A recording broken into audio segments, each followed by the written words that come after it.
বন্ধুরা, BCCI secretary জয় শাহ স্পষ্ট করেছেন যে রোহিত শর্মা আগামী বছর পাকিস্তানে অনুষ্ঠিত হতে যাওয়া চ্যাম্পিয়ন্স ট্রফি 2025-এ ভারতীয় দলের নেতৃত্ব দেবেন। শাহ আশা প্রকাশ করেছেন যে হিটম্যানের নেতৃত্বে ভারতীয় দল সেই মেগা টুর্নামেন্টে ফাইনালে পৌঁছাবে এবং তারা সেখানে জিতবে এবং টি-20 বিশ্বকাপের ফলাফলের পুনরাবৃত্তি করবে। তাছাড়া বিসিসিআই সেক্রেটারি বলেছেন যে ভারতীয় দল বিশ্ব টেস্ট চ্যাম্পিয়নশিপের ফাইনালে পৌঁছালে সেখানে অধিনায়কের দায়িত্ব পালন করবেন রোহিত। 2024 টি-20 বিশ্বকাপ জয়ের পর রোহিত টি-20 ফরম্যাটকে বিদায় জানিয়েছেন এবং ভারতীয় দলের পরবর্তী অধিনায়ক কে হবেন তা নিয়ে আলোচনা শুরু হয়েছে।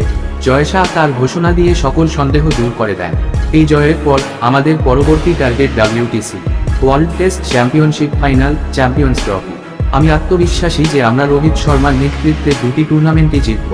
শেষ 5 ওভারই হবে জয়ের চাবিকাঠি। আমি কৃতজ্ঞ সূর্যকুমার যাদব, জশপ্রীত বুমরাহ, আর্শদীপ সিং, হার্দিক পান্ডিয়াকে আমি বলতে চাই, গত বছর এটি তৃতীয় আইসিসি ফাইনাল।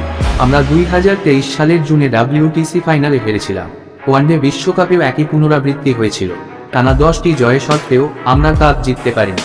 আমি তখন একটা কথা বলেছিলাম, আমি রাজকোটে বলেছিলাম যে এবার আমরা শুধু হৃদয় জিতব না, কাপও জিতব। অন্যদিকে তৃতীয় বিশ্ব টেস্ট চ্যাম্পিয়নশিপের ফাইনাল অনুষ্ঠিত হবে আগামী বছরের জুনে। বর্তমানে পয়েন্ট টেবিলের শীর্ষে রয়েছে ভারত।